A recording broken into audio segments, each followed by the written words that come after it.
Entonces, en Gálatas 5, del 16 al 17, el título que lleva estos pasajes.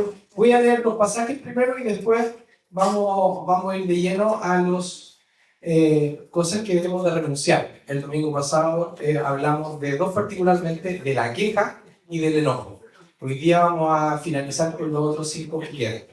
Gálatas el 5, del 16 al 17, dice, la vida del Espíritu, dice. Así que les digo, vivan por el Espíritu y no sigan los deseos de la carne, porque ésta desea lo que es contrario al Espíritu y a su vez el Espíritu desea lo que es contrario a ella. Los dos se oponen entre sí, de modo que ustedes no pueden hacer lo que quieren.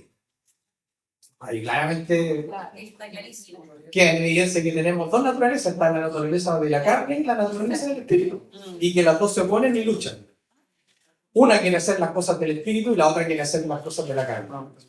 Romanos 8, del 7 al 10 dice, la mente gobernada por la carne es enemiga de Dios, pues no se somete a la ley de Dios ni es capaz de hacerlo.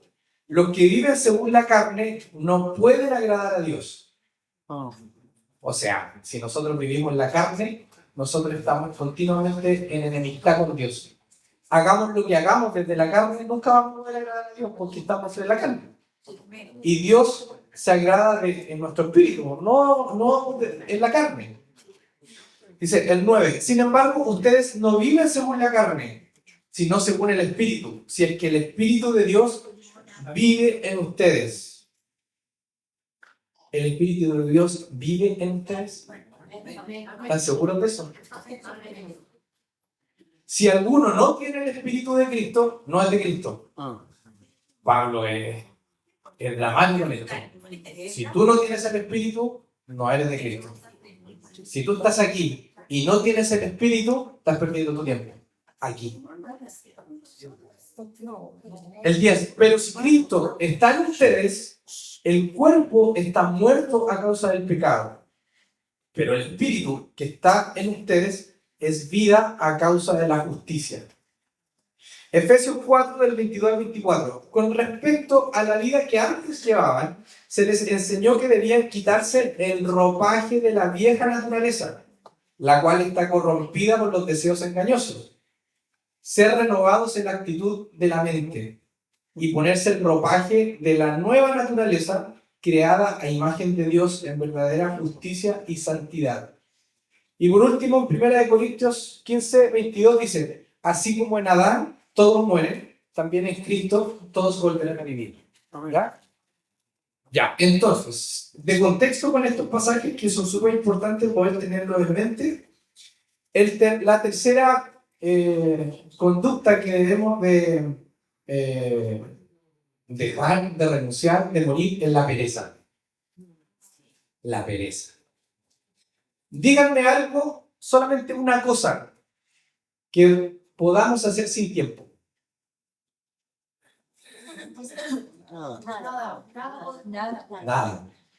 Nada. ¿Qué significa el tiempo en la espiritualidad y en la vida de las personas? El tiempo es el único elemento de nuestra naturaleza que nos une de manera transversal a todos, a buenos y a malos. El tiempo. Si ustedes se dan cuenta, no podemos hacer nada sin tiempo. Dios está fuera del tiempo. Él se metió en nuestro tiempo. Pero Dios no se sujeta a nuestras leyes del tiempo. Y nuestra vida es el resultado de en qué invertimos el tiempo. ¿Sí o no? ¿Sí o no? Dios nos ha permitido ver el tiempo con el valor que Él le da.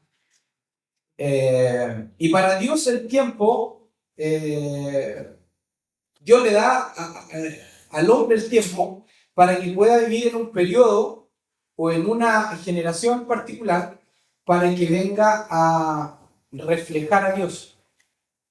Por eso Dios crea a Adán y Eva, para que ellos vinieran a ser representantes de Dios aquí en la tierra. Cuando Dios crea al hombre, le dice que van a ser imagen de Dios. Esa palabra imagen en el original es selem, que significa imagen, ¿ya? Entonces, en la tierra donde exista un ser humano, hay una persona que es imagen de Dios.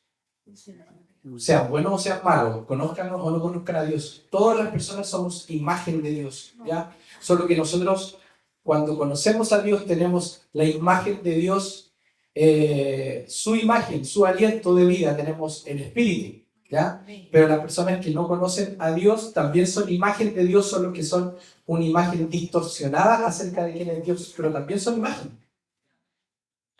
El tiempo es de Dios y vamos a dar cuenta de lo que hacemos con nuestro tiempo. ¿Sabes? Ya, no me estaba cargando. Y hay algo sumamente importante que tenemos que aprender, que el tiempo que Dios nos da no puede ser administrado por necesidad. ¿Y a qué me refiero con esto? Que muchas veces nosotros usamos nuestro tiempo como una forma de apagar incendios, ¿ya? Hice un mal uso de mi tiempo, tomé malas decisiones y estoy metido quizá en un tremendo problema, por ejemplo, un tema financiero, ¿ya? Hice un mal uso de mi tiempo, hice un mal uso como de mis recursos y hoy día eso que hice con mi tiempo me metió en un tremendo problema. Yo voy a tener que dar cuenta de eso a Dios, ¿ya? Y muchas veces administramos el tiempo por necesidad. Nuestro tiempo tiene que ser administrado por propósito, no con necesidad, ¿ya? Y no evaluar el tiempo, no considerar el tiempo es una ingenuidad que pasa factura y se paga caro. Y la Biblia en este aspecto divide a las personas en dos en relación al tiempo: las personas necias y las personas sabias. Cuando nosotros hacemos un buen uso de nuestro tiempo, Dios dice que nosotros somos sabios. Pero cuando nosotros hacemos un mal uso con respecto al tiempo, somos necios. Eso es lo que dice Proverbios. El tiempo hace referencia a que todos tenemos en la vida la misma cantidad de tiempo disponible, como especificado en horas, ¿ya? Si nosotros vemos nuestro tiempo, todos tenemos hoy día las mismas 24 horas, ¿ya? Solo que algunos aprovechan bien ese tiempo y otros no lo hacen. Hay personas que son más sabias que otras en aprovechar el tiempo. Y la diferencia que hay entre el sabio y el necio tiene que ver en cómo aprovechan el tiempo. Ahora, ¿quién es Dios cuando se mete en el tiempo? Porque Dios está fuera del tiempo cronológico, como nosotros lo entendemos. Dios es alguien que se vuelve uno con quienes lo aman en el tiempo. Vivimos en la eternidad de Dios, no estamos sujetos a la temporalidad. Nosotros, quiero decir esto, muchas veces se enseñó, o yo escuché desde muy niño, que nosotros cuando conocíamos a Cristo íbamos a ir a vivir en la eternidad con Él, ¿cierto? Como que teníamos una vida anhelando estar con Él por la eternidad. Pero cuando leemos la Biblia dice, ¿qué es la eternidad? La eternidad es que lo conozcan a Él, ¿cierto? A Jesús, que lo conozcan a Él. Por lo tanto, nosotros hoy día podemos vivir la eternidad no esperando la eternidad en el futuro, sino que hoy día podemos vivir la eternidad aquí, en el ahora. Porque la eternidad consiste en que lo conozcamos a Él.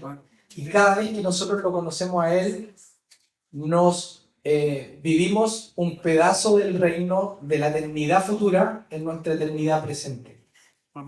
Nosotros, como hijos de Dios, no estamos sujetos a la temporalidad, porque nosotros vamos a ser eternos. No estamos sujetos a este mundo. Por eso Pablo está estricto en decir, no se sujeten a la temporalidad ni a la carnalidad del mundo, porque ustedes no son del mundo. Nosotros pertenecemos a otra dimensión, estamos en otra esfera.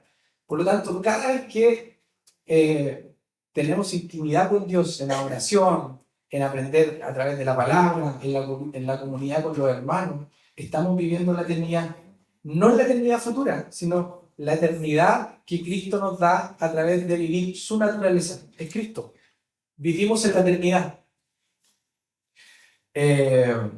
Y la pereza solo trae pobreza y miseria.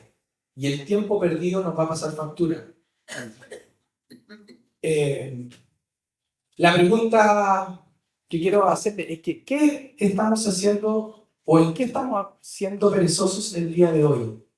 Proverbios 6, del 6 al 11 dice: anda, perezoso, fíjate en la hormiga, fíjate en lo que hace y adquiere sabiduría. No tiene quien la mande, ni quien la vigile, ni quien la gobierne. Con todo, en el verano almacena provisiones y durante la cosecha recoge alimentos. ¿En qué estamos siendo perezosos hoy día? ¿En qué estamos siendo necios con respecto al aprovechamiento del tiempo? ¿En qué perdemos el tiempo? A Satanás le interesa distraerte de lo que es importante. Él desea tu miseria y destruirte. Enfócate en qué estás aprovechando tu tiempo. No seamos mediocres. Mediocre con qué o pereza con qué. Por ejemplo, en conocer a nuestro Padre, en conocer a Jesús. Está raro el micrófono. Pereza con aprender, pereza con buscar más de Dios, pereza con compartir con los hermanos. Vivimos en un mundo sumamente agitado que todo nos da pereza y los proverbios son categóricos. Siembra pereza y vas a cosechar ruina. Si hoy día estás siendo perezoso con lo que tiene que ver con el reino, la consecuencia de eso es tu destrucción, es la muerte. Aprende sabiduría de algo tan pequeño como las hormigas. Y la ruina puede estar en aquellas cosas que debiste ser diligente y no lo has sido. ¿En qué no has sido diligente?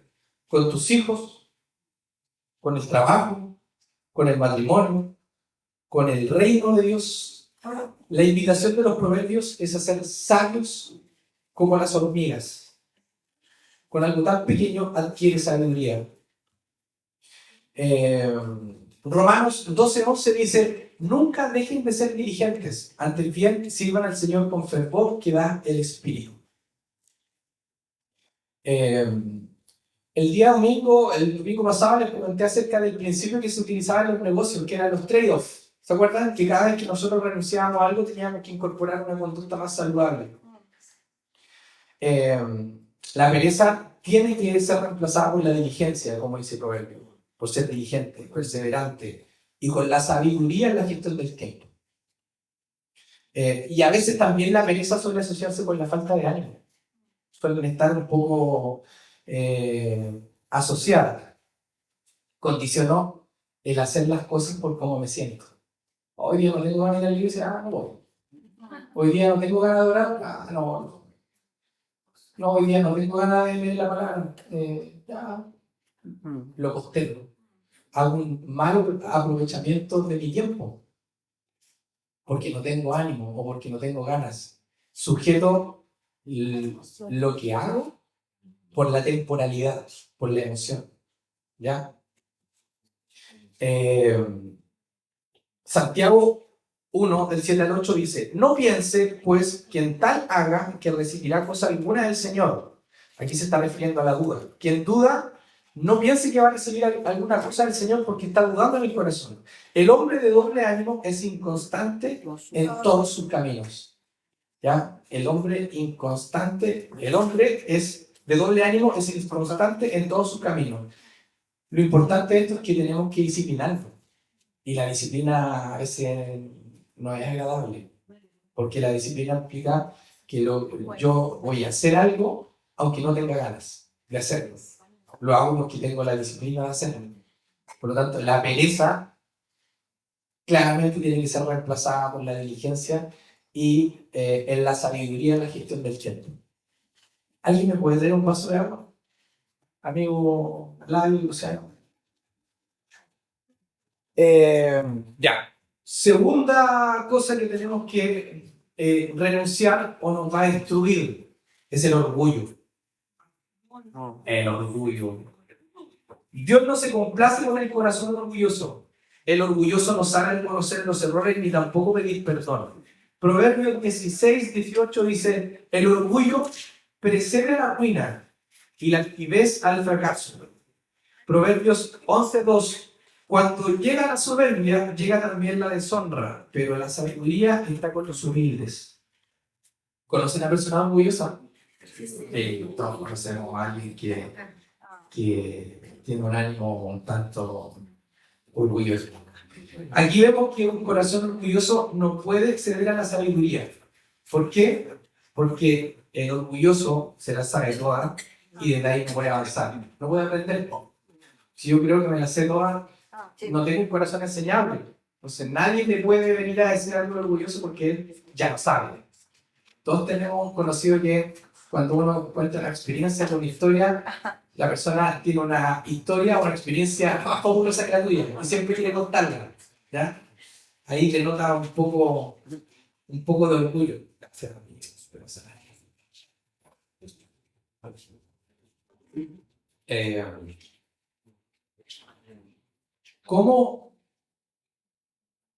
¿Cómo pueden reconocer a un orgulloso? Es fácil reconocer a un orgulloso. Hay algunos orgullosos que son más camuflados, pero el orgullo es fácilmente reconocible. ¿Sabe cómo? Critíquelo.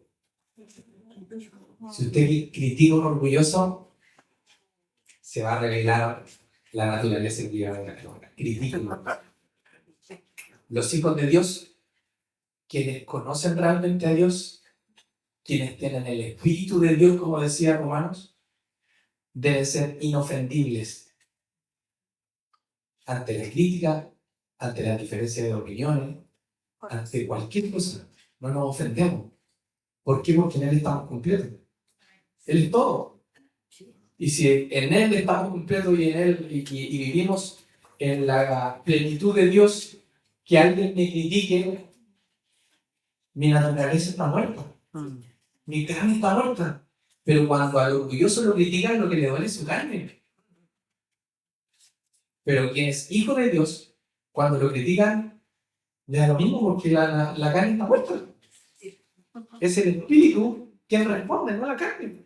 Entonces, si usted quiere decirle a alguien que, oye, tú eres orgulloso, critíquelo.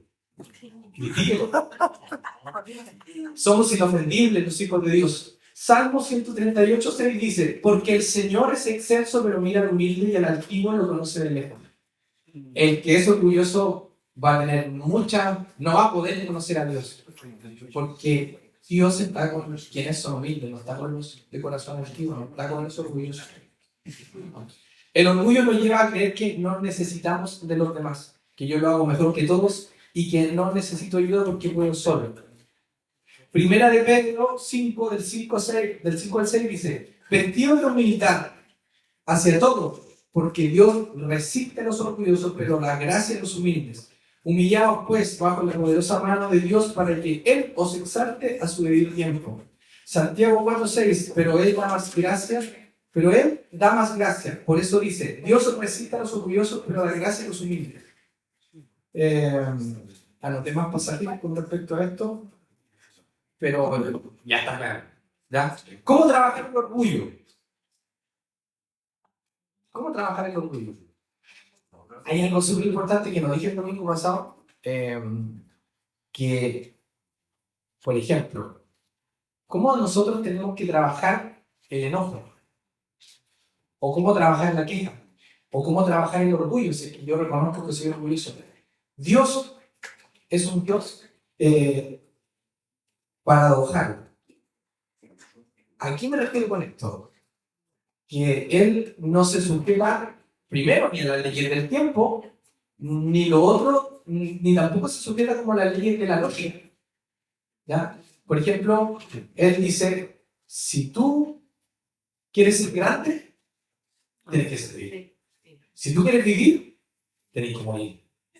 Si tú quieres conseguir algo, primero tienes que sembrarlo. Si tú quieres amor, siembra amor. Tú quieres quizás cosechar amor, pero lo único que hace es sembrar quejas, discusiones, pleitos y esperar cosechar amor. ¿Qué estás sembrando? ¿Ya? Entonces, la forma de trabajar, por ejemplo, el enojo o la queja o el orgullo, es que Dios te va a poner en situaciones que te pongan en el límite. Dios te va a poner en situaciones que realmente te enojen. Porque tú puedes decir, Señor, quítame el enojo. Y tú tratas de evitar situaciones que te enojen. El Señor y el Espíritu Santo, si tú quieres mejorar el enojo, te va a poner en situaciones que te enojen. Para que en el enojo aprendas a manejar el enojo. Si tú quieres manejar el orgullo, Dios te va a poner personas que te critiquen descarnadamente. ¿Ya? No las va a sacar, sino que Él las va a poner. Porque Él quiere que tú aprendas a desarrollar resistencia frente a aquellas cosas que tienes que morir a la carne. ¿Ya? Eso es súper importante. Ahora, ¿cómo trabajar el orgullo? La humildad es la clave y también la rendición. Darme cuenta de que no lo puedo hacer todo. Soy débil. Hay situaciones que sencillamente no puedo. No puedo. Y está bien pedir ayuda. Tener un corazón enseñable y también de pedir ayuda cuando no puedo. Reconocer nuestra debilidad y entregar nuestra total y absoluta rendición y dependencia a Dios. ¿Me importa más la aprobación de la gente que la de Dios? ¿Hago cosas como para validarme? ¿Cuál es mi verdadera motivación de mi corazón cuando hago las cosas? Para que la gente diga, hermano, que sirve. Oh, y el hermano, que humilde. ¿Dónde está mi corazón? ¿En el reconocimiento? ¿Dónde he permitido que mis decisiones estuvieran condicionadas por mi orgullo o por mi ego? Muchas veces el ego y el orgullo condicionan nuestra vida cristiana. Hacemos cosas por ser vistos, tal como lo hacían los fariseos. Los fariseos eran sumamente orgullosos. Oraban en las plazas para que la gente los viera. Nosotros debemos ser invisibles. Invisibles, para que solo Cristo se vea. Todo lo que hay en mí, en la carne, es basura. Lo único que la gente tiene que ver cuando me vea es Cristo. Todo lo bueno que yo hago con otro, no soy yo, porque en mi naturaleza está el egoísmo, ahí está el hacer el mal. Pero si yo estoy crucificado, mi carne está crucificada en Cristo, todo lo bueno que yo puedo hacer en un otro es Cristo, no soy yo, es Cristo. 5. Otra conducta que tenemos que renunciar y morir. Y esta también a mí me cuesta. La queja era una importante para mí. Y esta también. Por eso no quería que me grabaran. Aquí me voy a mostrar vulnerable. 5. Las palabras destructivas. Tu boca tiene el poder de edificar o destruir. De bendecir o de maldecir. Proverbios 18:21 dice: la muerte y la vida están en el poder de la lengua, y aquellos que la aman comerán de sus frutos. Proverbios 15:4: la lengua suave es un árbol de vida, pero la lengua perversa es una herida en el espíritu. ¿Quién es el árbol de vida? Jesús. ¿Quién representa la vida? Cristo. ¿Quién es la palabra? Jesús, Cristo. Por lo tanto, nuestra lengua debe ser la expresión de Cristo. ¿Qué hablo la mayor parte del día?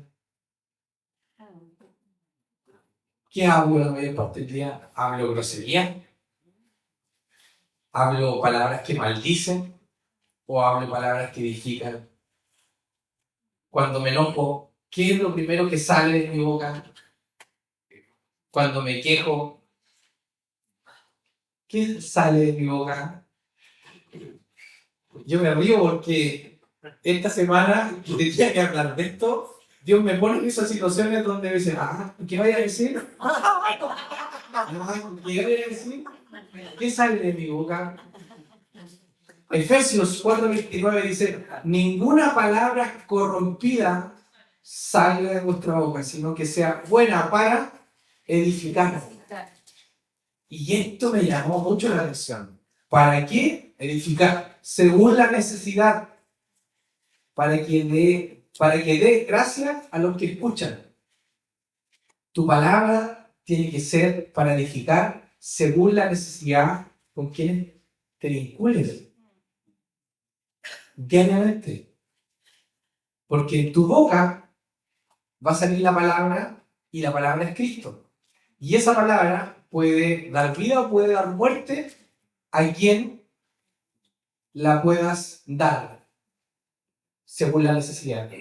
Si alguien está pasando una necesidad, por ejemplo, está pasando por un problema en su ánimo, y tu palabra, en vez de edificar, es una palabra que la hiera,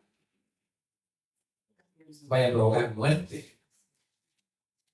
En cambio, si tu palabra es para edificar y estás vinculándote con una persona que está pasando por una necesidad, esa palabra puede dar vida, puede encontrarse con Cristo, porque la palabra es Cristo. Y la palabra que es Cristo tiene que salir de tu boca.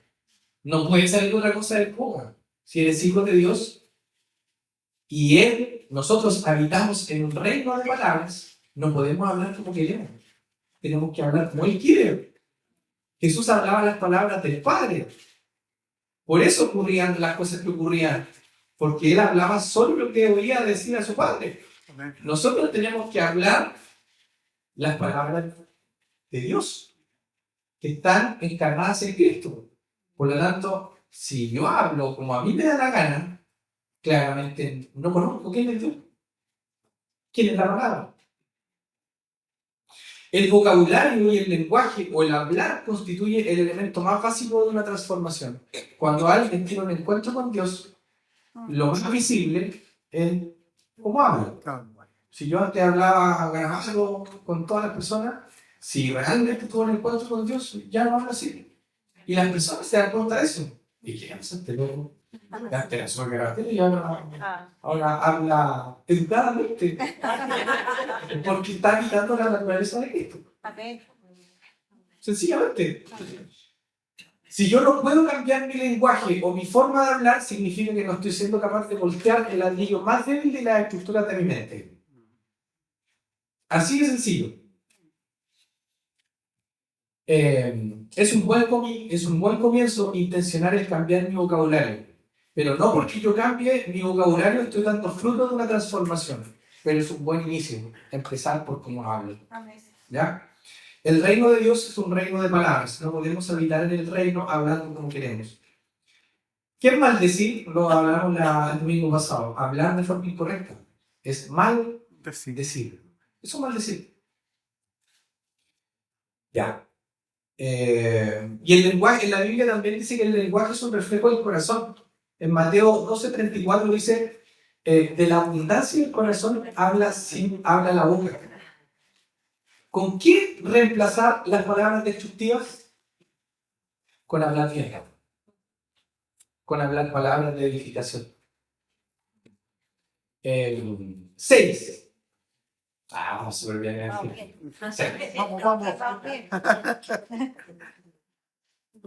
6 dice, otra cosa a la cual tenemos que renunciar o morir, la falta de amor. La falta de amor. Y quiero que piensen por algunos minutos en esta pregunta que yo me he inquietado por muchos años y que me vengo haciendo hace mucho tiempo.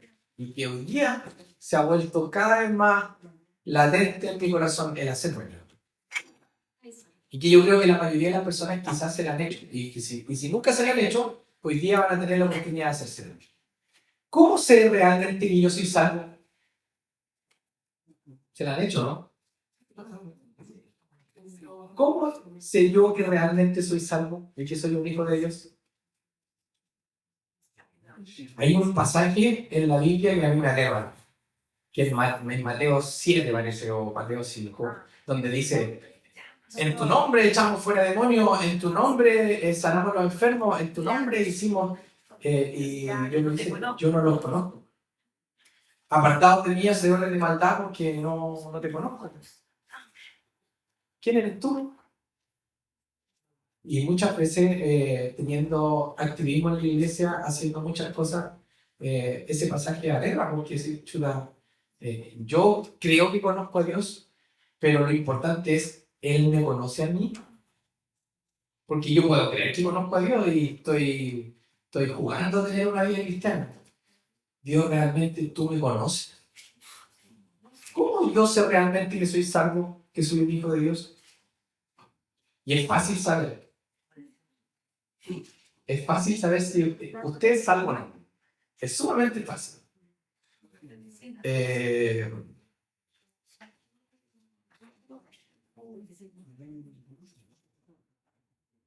Es fácil, pero difícil.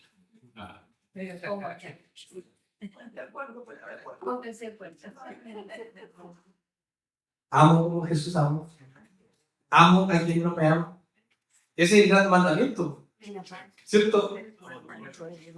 Amar al prójimo como a ti mismo. Amar a Dios y amar a tu prójimo como a ti mismo. Yo digo que amo a Dios y está bien. Pero si no amo a mi hermano, la Biblia dice que no conoces a Dios. Digo que amo a Dios y no amo a mi hermano. ¿Cómo puedo decir que amo a Dios a quien no veo si no puedo ser capaz de amar a mi hermano que lo veo? ¿Cierto? Si tú estás dispuesto a amar a quien no te ama y es más, a quien te desea el mal, si eres capaz de amar, eres salvo. Es porque la naturaleza de Dios está en ti. Si tú dices que amas a Dios pero no eres capaz de amar a quien tiene a tu lado, no conoces a Dios. No conoces a Dios. De la forma en que amas al que tienes al lado es la forma en que amas a Dios. La forma en que perdonas a tu prójimo es la forma en que te sientes perdonado por Dios. Dios decidió ser el otro. Se pudo haber quedado en el cielo, pero Dios decidió ser el otro. Y en esto consiste el amor. Dice, siendo nosotros pecadores, objetos de la ira de Dios, Jesús decide morir por nosotros. El amor es la expresión de Cristo en nosotros. Si yo soy capaz de amar a mi hermano, puedo decir, realmente conozco quién es Dios. Y la naturaleza de Dios me habita. 1 Corintios 13, del 1 al 3, dice, si hablo en lenguas humanas y angélicas, pero no tengo amor, soy como un metal que resuena o un tambor que retumba. Si tengo el don de profecías y conozco todos los misterios y toda la ciencia y tengo toda la fe, de modo que pueda trasladar las montañas, pero no tengo amor, no soy nada. Primera de Juan 3, del 17 al 18. Pero el que tiene bienes de este mundo y ve a su hermano en necesidad y cierra su corazón contra él, ¿cómo puede morar el amor de Dios? Hijitos míos, no amemos de palabra ni de lengua, sino de hecho y de verdad. Tú puedes decir que amas. Lo que pasó con la historia del samaritano. Lo vieron en necesidad y pasaron delante. Mateo 24, 12 dice, y debido a que abundará la maldad, el amor de muchos se enfriará. El amor duele, pero el amor le duele al carnal. El amor duele, pero el amor le duele al carnal. Porque el hombre espiritual se complace en amar, incluso a quien desea el mal. Jesús murió y murió recibiendo todo el odio de la gente, de quienes lo mataron. Incluso sus discípulos lo negaron, lo dejaron solo, y él decidió perdonarlo. Jesús toma la cruz por el gozo, pero el hombre carnal odia la cruz. Al carnal no le gusta sufrir. A nosotros no nos gusta sufrir. A nadie le gusta sufrir. Nosotros tomamos la cruz por ver a Jesús y ver su reino. Es en la cruz donde le vemos y somos transformados. ¿Con qué reemplazar la falta de amor? Y esto es imperativo. Tenemos que hacerlo, ¿no? no hay otra cosa con que reemplazarlo. Es con lo que Jesús le dijo a Nicodemo.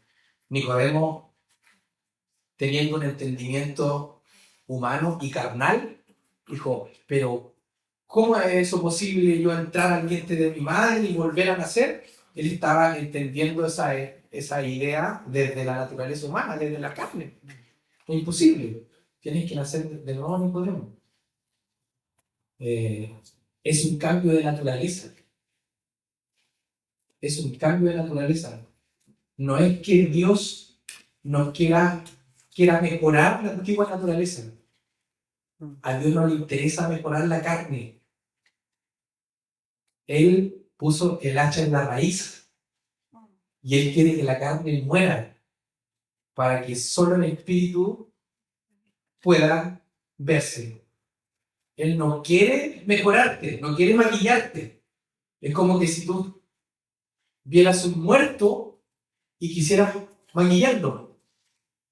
Lo podrías maquillar, pero está muerto. Nuestra carne tiene que morir para que nuestro espíritu pueda verse, para que Cristo pueda verse. Nosotros estamos habitando una nueva naturaleza, que es Cristo. La nueva naturaleza que portamos es Cristo mismo. No somos nosotros maquillados, sino que nuestra carne tiene que estar crucificada juntamente con Cristo. Y séptimo, este también es una conducta que a mí me bloquea. Y lo puse de lo último por lo mismo. El temor. El temor. O el miedo. Hermann Hesse escribe: la raíz de todos nuestros miedos es la ignorancia. El miedo del paso incierto y de caminar en el vacío. El temor o el miedo es una noción natural ante una percepción de amenaza o peligro. ¿Ya? Hoy día hay muchas cosas que nos dan miedo, que nos dan temor, particularmente porque el mundo está súper malo. ¿Ya? No sé si de repente han visto las noticias, lo que hoy día está pasando en la realidad de los colegios. Es terrible, donde 50 años atrás era impensado que los alumnos anduvieran portando armamento, disparándose, armas blancas. Hoy día los profesores están sumamente saturados con la maldad, con la maldad. Y el miedo es algo que se ha instalado muy fuerte como en nuestro entorno, en la familia y también en los hijos de Dios. Y la pregunta es, ¿de dónde surge el miedo? ¿Por qué tenemos miedo? ¿Por qué nos da temor? ¿De dónde surgen en general las emociones? Y en Romanos 8, 14 y 15 dice: porque todos los que son guiados por el Espíritu de Dios son hijos de Dios. Y ustedes no recibieron un espíritu que de nuevo los esclaviza al miedo, sino el espíritu que los adopta como hijos y les permite clamar Abba, Padre. Ahora, a mí me llamó mucho la atención que diga: y ustedes no recibieron un espíritu que de nuevo los esclaviza al miedo. Como que a uno le hace pensar, ¿y cuándo fue la primera vez que yo fui esclavizado? ¿Por qué dice de nuevo? ¿Cierto? ¿No les pasa a veces cuando leen el pasaje que dicen, no recibieron un espíritu que de nuevo los esclaviza al miedo? Y fuimos esclavizados al miedo. ¿Cuándo? En el Edén. En el Edén estábamos en la gloria de Dios. En el Edén. En el Edén estábamos en un ámbito espiritual y eterno para lo cual habíamos sido creados, para tener comunión con nuestro Padre. Éramos perfectos. Al haber muerto, nos quedamos fuera de ese ámbito. Dios le dijo al hombre que no comiera del árbol que tenía que comer. Ustedes conocen la historia. El hombre comió y nosotros quedamos destituidos de esa gloria de Dios. Nuestra alma tomó las riendas y empezó a experimentar la muerte, el temor, la necesidad, la escasez y la vergüenza. Y la vergüenza. ¿Qué fue lo primero que dice Adán cuando Dios le dice, lo llama y dice, ¿dónde estás? Dice, me escondí porque tuve miedo. Esa fue la primera vez que fue esclavizado. Me escondí y tuve miedo. ¿Y qué hizo Adán y Eva? Se cubrieron con hojas de higuera.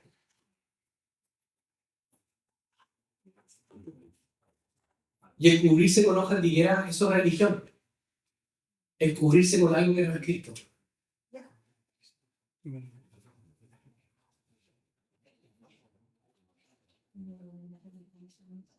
En la obra de la cruz, en el nuevo nacimiento, en la regeneración, cuando usted nace de nuevo, cuando te dice, yo creo en ti, Jesús, ven a mi vida, necesito que tú transformes mi vida, necesito que tú vengas a ser el Rey y el Señor de mi vida. Yo no quiero ya tomar mis decisiones, sino que necesito que tú vengas a gobernar mi vida.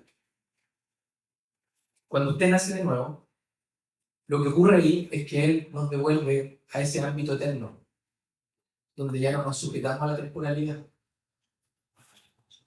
sino que pasamos a ser eternos.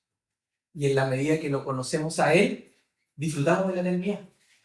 No nos sujetamos más al tiempo. Por eso Pablo dice, no piensen en las cosas que son terrenales y carnales del mundo, porque ustedes no pertenecen a Él.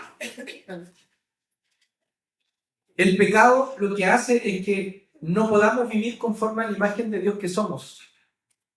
Quedamos cortos en representar a Dios.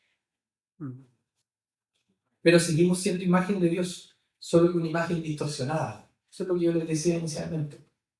En 1 de Juan 4:18 dice, en el amor no hay temor, sino que el amor perfecto echa fuera el temor.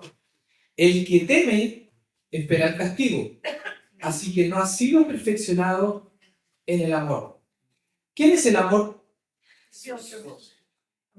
Dios es amor. La esencia misma de Dios es el amor. Por lo tanto, cuando dice, en el amor no hay temor, si tú estás en Dios y Dios está en ti, a través del Espíritu, no hay temor, no hay vergüenza, no hay miedo, no hay culpa, porque estás en Dios. Si no estás en Dios, aparece el miedo, aparece la ansiedad, aparece la culpa, aparece la vergüenza y aparecen todas las emociones que nos esclavizan. Nuevamente el miedo, al temor. ¿Con qué reemplazar el temor o el miedo? ¿Con qué creen que podrían reemplazar el temor o el miedo? Con la fe, Con el amor. Con la fe, Con el amor. con el amor. Todo lo que ustedes dijeron es correcto. Ya, es correcto. Pero yo le puse ahí, tenemos que reemplazar el temor o el miedo con el temor de Dios. ¿Por qué? Y la pregunta cae como de cajón. ¿Qué es el temor de Dios? Y el temor de Dios es todo un tema que podríamos conversar, pero no lo vamos a conversar en este momento.